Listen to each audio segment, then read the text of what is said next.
Shalom, everybody. Hope you're having a good day. Today is Shvat, which is the 22nd day of Shvat, the yortzeit, the 30th yortzeit, in fact, of the Rebbe's wife, Chaya Mushka.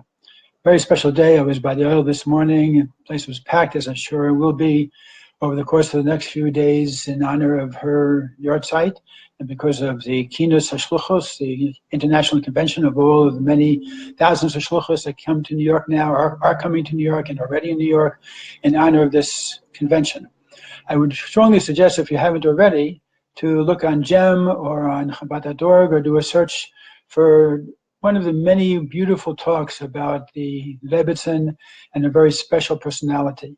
I'm not going to go into that now, but I do encourage you to really look into it. She's really a tremendous dugma chai and model and example for all of us as far as how she conducted her life and what she accomplished during her life.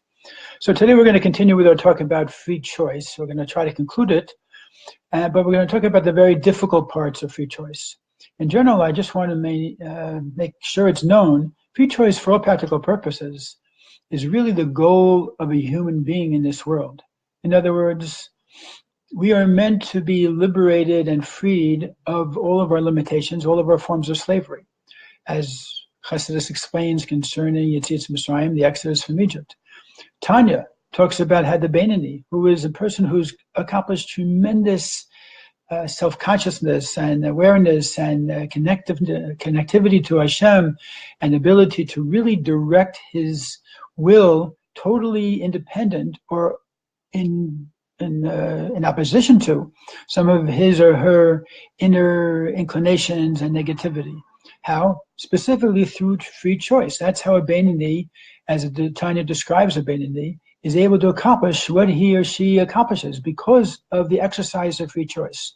So exercising free choice is really a gift that we have, which is an amazing gift, and we underuse it, because if we truly used it properly and to the full extent, we would be different people than we are today, because so many of us, myself for sure included, are so limited by our genetics, our environment, our influences, and so forth and so on. So it's a real effort for us to try to overcome that.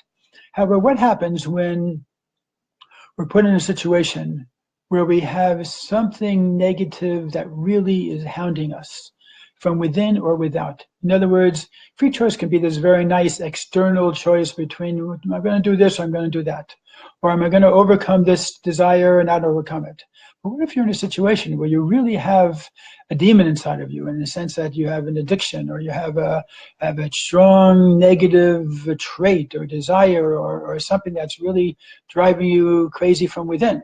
Or on the other hand, where you're dealing with choices outside of your life, and in other words, not within yourself and within your personality, but in your public life, so to say, where you have to deal with real challenges, and you're choosing between real good and evil. You're choosing with people who might be out to really hurt you, or you might be in situations where you really feel that there's a strong negativity there.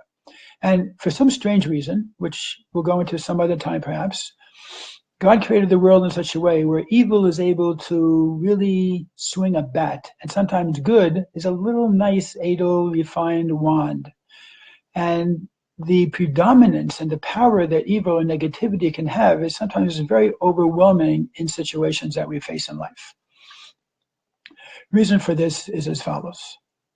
And again, not getting into the nature of good and evil, but as far as choices are concerned, when we choose something, even when we choose it in a way that we are bending our will, or we are going against something that we feel is wrong, we're really still, so to say, under the influence. It's only when we really have a situation which pushes us up against the wall, where we really get to see what our inner essence is about. And we get to connect to ourselves in a way where normally we would not connect. Because we realize that when we're facing this type of challenge or an obstacle or something that we have to overcome from within or without, we have to really rev it up on all engines. And sometimes we're in those situations. Hopefully we're not in that situation too often. And we say to God every single morning, Al Tavieni Lidei, please God, don't test me. But if I'm tested and I am put up against the wall, and I do have choices to make, nobody can dictate how I'm going to react in that situation. Only I have the ability, with God's help, to be able to overcome those obstacles in a positive way. I can have the most negative situation in my life. I could have a terrible marriage, God forbid, or have children that are trying to make my life miserable. Or I could have parents that are on my case all the time, or a boss that looks at me like a slave, whatever it might be. But they don't have to dictate my attitude.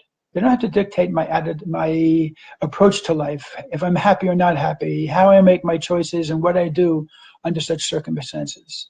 They might have an influence, and of course, the more influence they have, the more successful they are in trying to accomplish what they're trying to accomplish.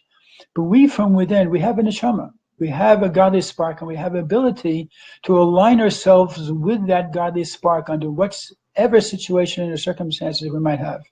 And so, therefore, when we do face a real positive, strong, negative force in our life, we have to know that we do have the resources to dig deep in order to be able to go up against it and do the right thing, whether the right thing be doing something according to halacha, whether the right thing be still showing love in the face of somebody's antagonism or even hatred, whether the right thing be just being who we are and not being intimidated or changed by circumstances that are very domineering that surround us.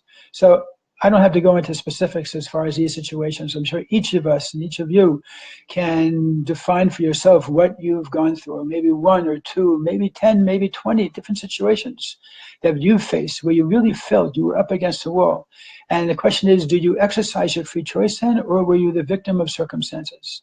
As the Rebbe often points out, we're never really the victim of circumstances. We create our circumstances. And those circumstances are presented to us by Hashem as part of Hashgacha Pratis, part of divine providence. And as a result, we should never relinquish on our ability to choose to do the right thing. As hard as it might be, we know that then we're really digging within the well springs of our neshama to come up with the right way to deal with those situations. And as it says, the Midrash says, that why are the Jewish people compared to an olive? Because just as an olive, when it's squeezed, it comes out with its most valuable product, which is the olive oil. Similarly, the Jewish people, sometimes in order to come out with our neshama, with our real true beauty, or our inner core, it takes being squeezed in order to do that. So really, in a certain way, God is gifting us when He's really putting us up against the wall in circumstances that we don't like and don't feel comfortable with. But we might look back on it a year from then, 2 years, 5 years, 10 years, and say, you know what? I really hated that experience. I was really tested to the end. But you know what? I'm a different person today as a result of it. And I can confidently say I'm a better person as well. So hopefully we will be those olives that will produce beautiful oil in the future. Meantime, have a great day. I hope everybody is able to chaperine and take advantage of Shvat and the special blessings that come with today. And may we all continue to grow from chayol to chayol, from strength to strength.